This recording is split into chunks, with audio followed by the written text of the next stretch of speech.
Bom, dando continuidade ao nosso curso de Quântica 2, vamos falar agora sobre a soma de momento angular, só que no ponto de vista mais geral.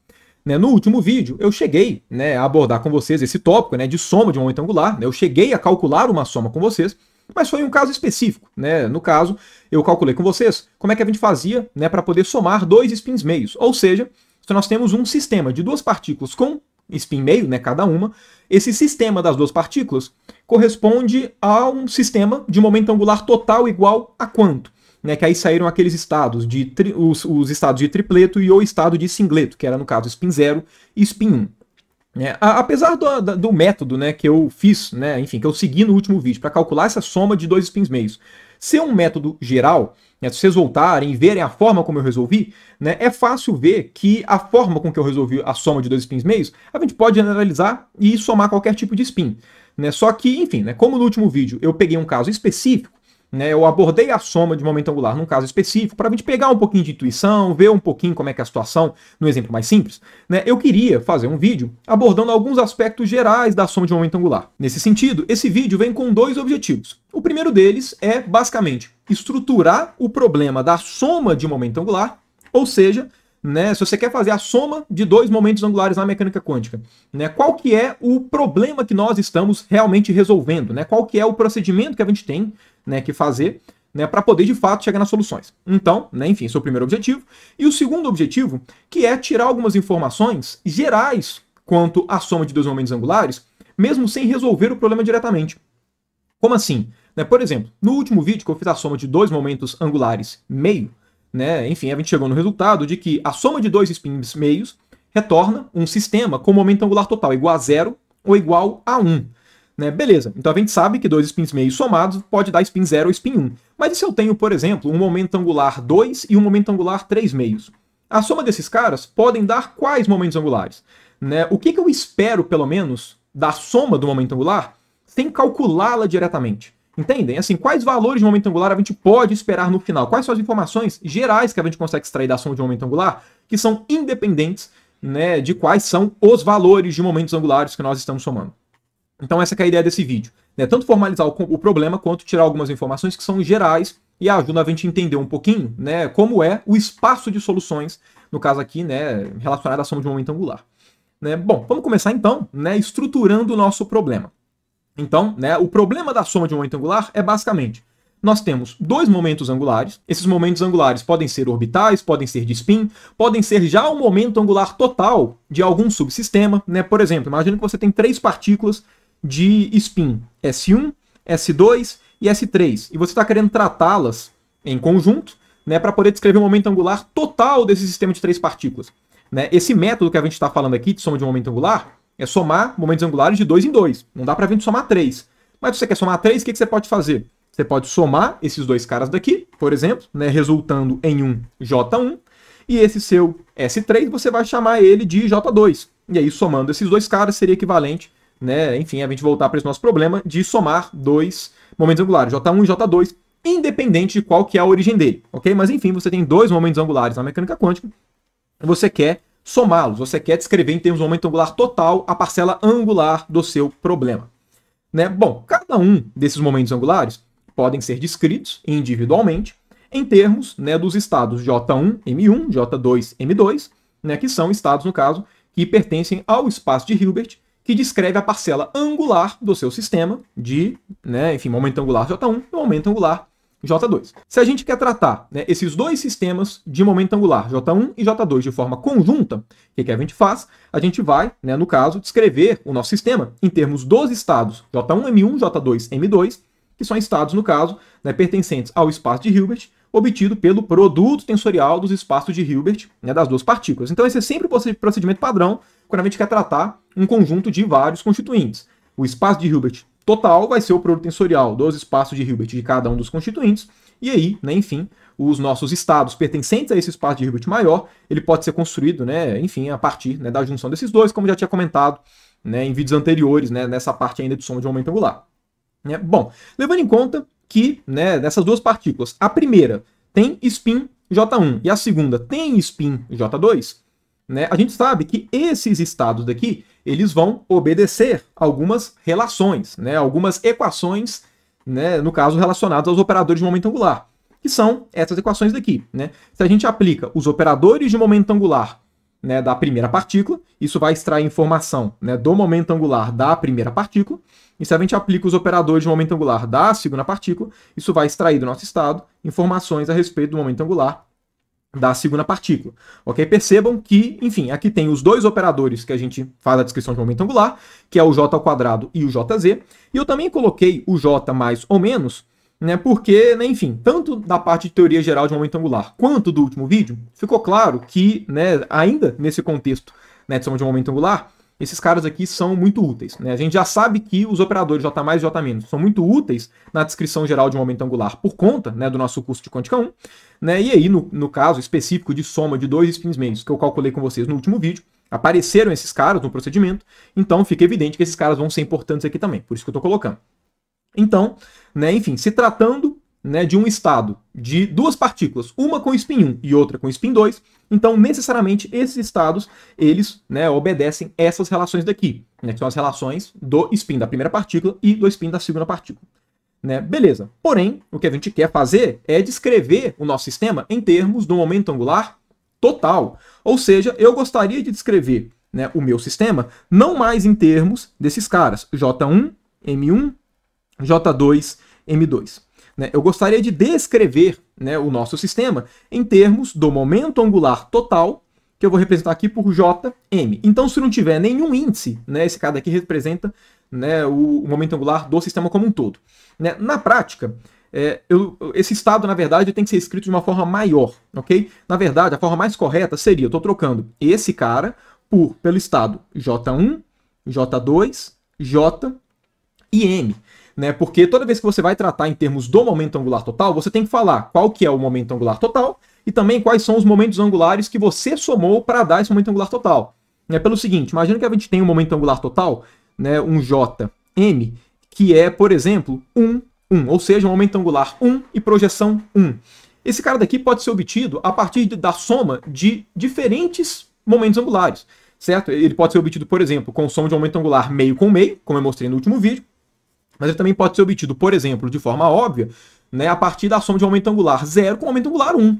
Ok? Então é importante, sempre quando a gente fala de momento angular total, a gente também falar quais são os momentos angulares que a gente somou para dar aquele resultante. Mas, levando em conta, né, que em todo esse nosso contexto de soma de momento angular, a gente vai estar somando o momento angular J1 e J2, eu vou, por simplicidade, né, omitir esse cara daqui na escrita. Então eu vou sempre representar esse estado de momento angular total como sendo o estado Jm. Certo? Eu vou tirar essa parcela daqui porque para cada contexto é muito evidente quem que é esse J1 e J2. Afinal de contas, se você está somando os momentos angulares, você tem muita ciência de qual que é, né, quais são esses momentos angulares iniciais. Então, para simplificar a notação, eu só vou escrever Jm, apesar de ficar subentendido que existe esse J1 e esse J2 aqui. Ok? Só para deixar bem claro. Ok? Então, enfim, o que a gente gostaria de fazer é representar, né, os nossos estados gerais do nosso sistema em termos dos estados de momento angular total. Isso é equivalente, ok? Isso que a gente está querendo, a encontrar uma relação entre esses caras, que é uma mudança de base. Evidentemente, sempre que a gente fala de uma mudança de base, a gente pode, né, escrever uma relação de ida ou de volta. Ou seja, escrever, né, a base dos dois momentos angulares como sendo uma combinação da base do momento angular total, ou escrever a base, né, de um momento angular total como sendo uma combinação linear, né, dos elementos de base dos dois momentos angulares. A forma como tradicionalmente a gente escreve, né, no caso dessa mudança de base, é sempre, né, de forma a escrever os elementos, né, no caso da nova base, em termos dos elementos da base antiga. Ou seja, né, o nosso objetivo é saber escrever essa relação. Né, como é que o momento angular total pode ser escrito em termos, né, dos momentos angulares das partículas. Então, ou seja, né, aqui vai ter um coeficiente J1, J2, M1, M2, J1, M1, J2, M2. Então, o nosso grande objetivo na soma de um momento angular é obter qual que vai ser, né, enfim, qual que é essa relação. Ou, em outras palavras, é saber quem são esses coeficientes daqui. Ok? Esses coeficientes, eles têm um nome que eu não vou abordar muito sobre eles aqui agora, né? Primeiro eu vou falar alguns aspectos gerais da soma de um momento angular, mas, enfim, esses coeficientes são chamados coeficientes de Clebsch-Gordon. Eu sempre tenho que dar uma colada aqui, né, em como é que escreve Clebsch-Gordon, principalmente o Clebsch, que eu sempre esqueço como é que escreve. Então, enfim, aqui, né, coeficiente de isso, tem um BSCH. Eu sempre esqueço desse SC. Mas, enfim, coeficiente de Clebsch-Gordon. Ok? E eles são extremamente importantes, né? Você consegue encontrar, né, tabelas com esses coeficientes, né, que são basicamente os coeficientes da mudança de base, né, quando a gente fala de momento angular total para os momentos angulares, né, que compõem, no caso, o nosso sistema. Né, esses coeficientes, então, né, acabam sendo bem importantes. Então, coeficientes. E eu vou voltar a abordar sobre eles mais para frente, ok? Depois a gente falar, né, sobre alguns aspectos gerais da ação de momento angular. Aí, né, enfim, a gente começa a pensar como é que a forma especificamente, ok? E claro, né, como eu não escrevi o índice aqui do somatório, eu estou somando em todos os termos. Então eu estou somando aqui em J1, M1, J2 e M2, ok? Estou somando em todo mundo, claro, para ser uma combinação linear, né, dos elementos de uma base para poder escrever o outro, ok? Mas enfim, né, esse aqui é um parênteses só para a gente saber o que a gente está buscando na prática. Mas bom, eu escrevi aqui as equações que definem esses elementos, J1, M1, J2, M2. Né, mas faltou, claro, escrever as equações que definem esses elementos. Né, no caso, elementos Jm, ou de forma mais completa, os elementos J1, J2, Jm. Ok? Que é, no caso, né, a base de um momento angular total. Né? Claro, quando eu falo que é de momento angular total, já tem mais ou menos uma base, né, do que significa, uma ideia do que significa momento angular total. Mas, claro, a gente tem que estruturar o nosso problema. Né? Qual que é o problema, né, no caso? Né? Quais são as equações que definem esse cara aqui pra gente? Né, as equações, né, eu já escrevi isso aplicado para o spin meio, vai ser J1 quadrado aplicado a Jm. Esse cara daqui vai ser J1, que multiplica J1 mais 1 H barra ao quadrado Jm. A mesma coisa, né, para o J2, né, porque, lembrando, nesse Jm está implícito, né, que a gente está somando, no caso, o momento angular J1 e J2, né, então, né, enfim, isso é, né, evidenciado, no caso, né, pela ação de J1 quadrado e J2 quadrado, e agora, né, a gente tem, de fato, o nosso J ao quadrado aplicado a Jm, esse cara daqui vai ser J que multiplica J mais 1 H barra ao quadrado Jm, e o nosso Jz aplicado a Jm, esse cara daqui vai ser M H barra Jm, sendo que o nosso, né, operador de momento angular, ele é a soma dos operadores de momento angular dos constituintes. E claro, a partir dessa relação, a gente consegue, né, escrever aqui os nossos operadores J ao quadrado e Jz em termos dos operadores J1 e J2. Né? Então, o nosso Jz vai ser J1z mais J2. Z, enquanto o nosso J ao quadrado vai ser J1 mais J2 ao quadrado, que é J1 quadrado mais J2 quadrado, mais duas vezes J1 produto com J2. E aqui, né, lembrando, é sempre estratégico a gente, né, fazer toda a nossa descrição de momento angular em termos de só uma das projeções de momento angular, que a gente escolhe tradicionalmente como sendo a projeção na direção Z. Né, levando em conta que nesse produto daqui vai aparecer Jx, Jy, é interessante a gente escrever esse Jx e Jy em termos dos operadores J+, e J-, que a gente tem um controle melhor. E aí, né, se vocês voltarem no último vídeo, ou então, né, lá no vídeo de teoria geral de momento angular, né, vocês vão ver que a gente consegue escrever esse cara como sendo J1 quadrado mais J2 quadrado mais duas vezes J1z, J2z mais J1 mais J2 menos mais J1 menos J2 mais. Então percebam, né, a gente consegue, no caso, né, escrever os operadores de momento angular total em termos dos operadores, né, de momento angular da partícula 1 e 2, de forma que a solução do nosso problema, que é determinar quem que é o momento angular total em termos dos momentos angulares iniciais, né, consiste em, basicamente, né, escrever esses dois operadores, J² e Jz, matricialmente,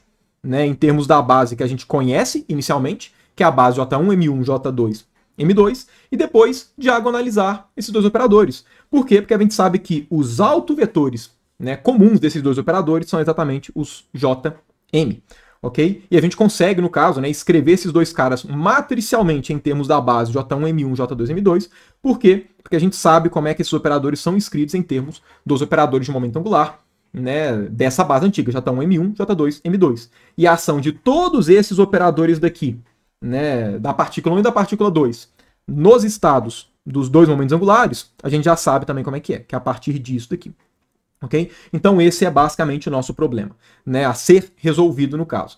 Né? Enfim, escrever matricialmente esses caras, diagonalizar, e aí ver quem são os autovetores e, claro, os autovalores, para a gente poder saber quem que é cada estado. Ok? Então, independentemente de quais spins você, né, spins, momentos angulares orbitais, qualquer tipo de momento angular que você está somando, esse vai ser sempre o procedimento. E se vocês voltarem no último vídeo, vocês vão ver que esses foram exatamente os procedimentos que eu fiz com vocês. Portanto, cumprimos aqui o nosso primeiro objetivo do vídeo, que é formalizar qual que é o problema a ser resolvido na soma de momento angular, que é basicamente, assim como todos os problemas da quântica, né, uma resolução de problema de alto valor. Ok? Né, bom, a partir disso, né, vamos agora então para as propriedades gerais, no caso, né, que a gente consegue extrair dessa soma de momento angular.